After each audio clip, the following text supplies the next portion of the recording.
Hey everybody, I'm Trish and welcome back to The Hunt. So you know by now that on this show we talk a lot about motivating and inspiring, encouraging stories. And so I'm so excited to introduce to you my next guest today. It is Coach Jim Aziere.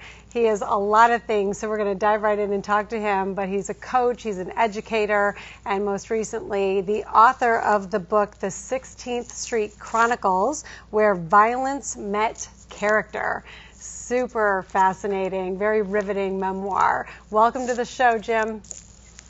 Thank you, Trish. Very exciting to be here. Yes, so good to see you. Thanks so much for joining. I'm so excited to talk to you. You're in Kansas, right? Kansas City, Missouri. Yeah. Kansas City, Missouri, yes. Fantastic. Well, thanks again for being here. I just want to talk to the audience for a little bit first about who you are and all of your amazing accomplishments. I mean, just the fact that you were a teacher for 35 years, and keep me honest on that, a coach for 57, just been dedicated your life basically to education and improving just the lives of human beings that you've been able to touch in so many different ways. Do you want to talk about that for a minute? Well, it's been a great journey for me. I started off in a Catholic school teaching. Most of my time has been public schools.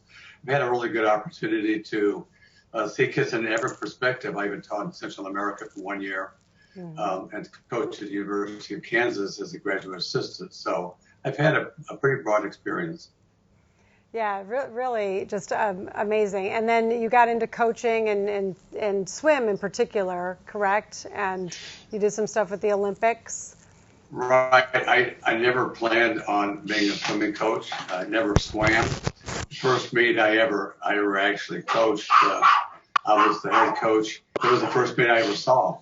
And it was kind of a weird experience doing that, but we started off very well and had it very successful, and it's kind of been my bread and butter, my life ever since then.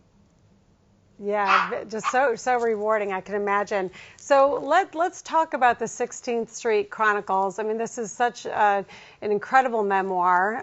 So why don't you give just the audience an overview of just what it is in a nutshell, and then we'll get into some of the specifics, because it was during a time in the United States that doesn't really exist anymore, but it did shape a generation. Well, actually, the book is a lot of things, and it's not just my story, it's all of our story, but it is both a tragedy and a comedy. It's a historical novel.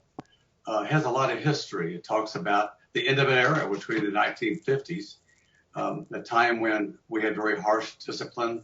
We had ghettos that were very restrictive. Schools were not integrated, and generally we had very, very restrictive mores in this country.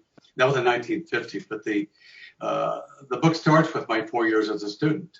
When I went to De La Salle, I was dyslexic. I flunked second grade, even flunked the test to be an altar boy at St. Francis School. So, and when I graduated, going back at my records, my IQ was something like 87, just 2 points above being retarded. So I went into high school at De La Salle, that's 16th Street, where the school is located, which is actually the most dangerous and the hardest part of town at that time.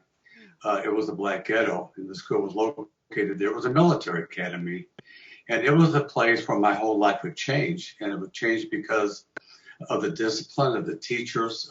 It was the kind of teaching at the time that gave me role models.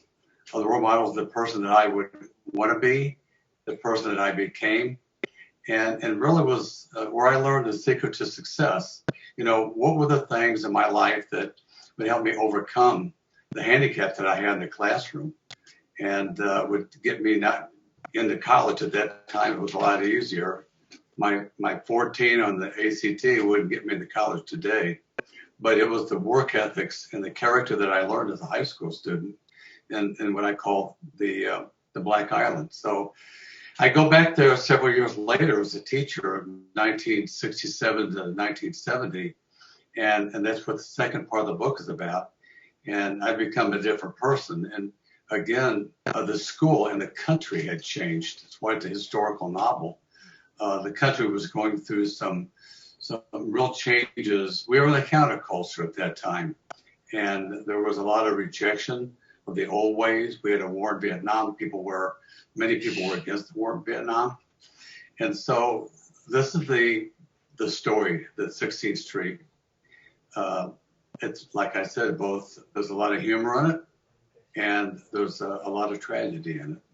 Yeah, no, absolutely. So it's really fascinating. And again, we talk a lot on the show about, going from point A to point B, the mindsets and the qualities that you need to have to do that. So when you were a student there, and I'm sure it was a very tough environment. I mean, I went to Catholic school pretty much my whole life through my master's, so I know the discipline associated with that. And respectfully, I think it was even more discipline, when you were going there as a student. So with dyslexia and some of the other just I guess issues that you had as a kid, how did you get through that? Because kids can be mean, especially at that young age. So I mean, not only did you end up surviving but thriving, but do you remember what that felt like and what got you through that as a child? Yeah, I remember 2 times in elementary school when we started school, when I was repeating 2nd grade. I was like devastated. I felt like I'd been left behind, and a student walked up to me and said, "Well, I'm really sorry that you're not with the class anymore." It made me feel like really awful. Yeah. And then later, 2 years later, when every other boy spent time after school learning how to be an altar boy, and I couldn't pass the test, so I was the only one. It's like, man, I'm really stupid. And it gave me that feeling that, I was going to be a failure all my life. We moved after that, and I went to St. Elizabeth and another school. I was kind of starting over. And so, people didn't know about my background. And that's really where I got more involved in athletics. And when I went to De La Salle, what really changed was the fact that when you were on the Black Island, you couldn't walk across the street by yourself without being in danger. I mean, we were told, the day we picked up our books and got our military uniforms, don't ever leave the area by yourself because you're dangerous. And even when you take the bus down to 15th Street, it's only like 4 blocks over. You don't wait, you don't walk over rather than wait for the bus. You wait for the bus and take that bus over just the 4 blocks. Because that's how dangerous it was. And so when you get to school, every student had that same fear, and that you knew that wherever you went, that you needed your friends with you. And so everybody bonded. And it was a school that had Mexicans and blacks. It had the Croatians from Strawberry Hill, a lot of Italians. It was very multicultural. Melting pot, yeah. And we truly bonded. I'll just summarize, one of my classmates who actually played baseball for the Oakland A's when they won their first World Championship. Coach Jim, just do me a favor. Hold that thought. We have to take a quick commercial break. I can't wait to come back and talk to you. So those of you at home, stay tuned. We'll be right back with you. You're watching The Hunt.